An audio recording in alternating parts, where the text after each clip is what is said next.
দেখছেন Kolkata TV digital, আপনাদের সঙ্গে রয়েছে আমি শুভাঙ্গী। ৪ঠা মে রাজ্যে ক্ষমতায় এসেছে ভারতীয় জনতা পার্টি একেবারে একক সংখ্যাগরিষ্ঠতায়। ১৫ বছর পর রাজ্যে পালা বদল, তৃণমূল কংগ্রেস তারা হেরেছে এবং সেই নিয়ে ইতিমধ্যে জটিলতা তৈরি হয়েছে তৃণমূল কংগ্রেসের অস্তিত্ব নিয়ে। সেই আবহে জানিয়ে রাখবো, অভিনেতা রুদ্রনীল ঘোষ তিনি বিধায়ক হয়েছেন। আর এবার তিনি যখন বিধায়ক হয়েছেন তিনি অভিনেতা, তার সিনেমা আবার হাওয়া বদল, যা হাওয়া বদলের সিকুয়েল, তা এবার বড় পর্দায় মুক্তি পেতে চলেছে এবং প্রিমিয়ার অনুষ্ঠান ছিল।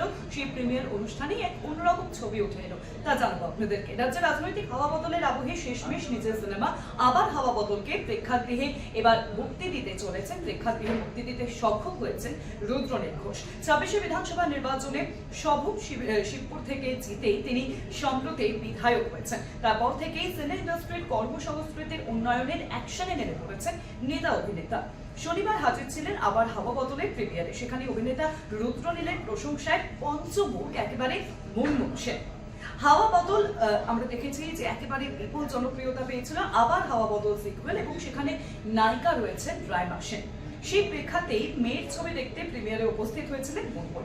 যদিও সিনেমার রাইমার জুড়িদার পরমব্রত চট্টোপাধ্যায়, তবে মুনমুন সেন মজে গেছিলেন অভিনেতা রুদ্রনীল ঘোষের কারিশমাতে। অভিনেতাকে পাশে নিয়ে প্রবীণ অভিনেত্রীর মন্তব্য, আমি ওকে আগেই বলেছিলাম একজন দুর্দান্ত অভিনেতা। অভিনয়ের সময় রুদ্রনীল পুরো শরীর ব্যবহার করে। ইতিমধ্যেই তিনি মন্তব্য করেছেন। পাশাপাশি তিনি বলেছেন, ধরুন কাউকে জড়িয়ে ধরার একটা দৃশ্য আছে, এমনও হতে পারে রুদ্রনীলের মুখ দেখা গেল না কিন্তু ওর হাত ঠিক কাঁপবে।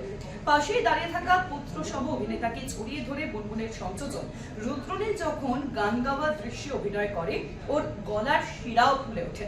এরপরই তারকা বিধায়কের গাল টিপে স্নেহের চুম্বন এঁকে দিতে দেখা যায় প্রবীণ অভিনেত্রীকে। প্রিমিয়ারের অনুষ্ঠান থেকে এহেন ক্যামেরাবন্দি মুহূর্ত ছড়িয়ে পড়তে নেট ভুবনের একাংশ দুই শিল্পীর রাজনৈতিক মতাদর্শের কথা মনে করিয়ে দিয়েছেন। রুদ্রনীলও ইতিমধ্যে মুগ্ধ হয়েছেন মুনমুন সেনের এই ব্যবহারে। এক সময় মুনমুন সেন ছিলেন তৃণমূলের তারকা সাংসদ। ২০১৪ সালে লোকসভা নির্বাচনে পশ্চিমবঙ্গের বাঁকুড়া থেকে নির্বাচিত হয়ে সাংসদ হন এবং ২০১৯ সাল পর্যন্ত সেই দায়িত্ব তিনি কিন্তু পালন করেছিলেন নিষ্ঠাভাবে। সেই ছবি আমরা দেখেছি। যদিও ১৯-এর ভোটে আসানসোল থেকে তৃণমূলের হয়ে প্রতিদ্বন্দ্বিতা করেছিলেন, তবে তিনি পরাজিত হন।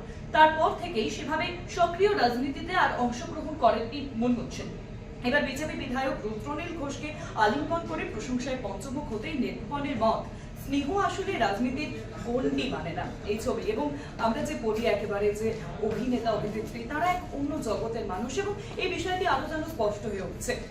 দুই মানুষ, তারা দুই রাজনৈতিক মতাদর্শে বিশ্বাসী, কিন্তু তারপরেও যে ছবি একেবারে প্রিমিয়ার থেকে উঠে এসেছে তা নিয়ে ইতিমধ্যেই প্রশংসা শুরু হয়েছে নেট ভুবঞ্চলে। এরকম বিভিন্ন খবরের জন্য অবশ্যই নজর রাখবেন কলকাতা টিভি ডিজিটাল, পাশাপাশি কলকাতা টিভির পর্দায় কলকাতা টিভি রাত ৩:০০।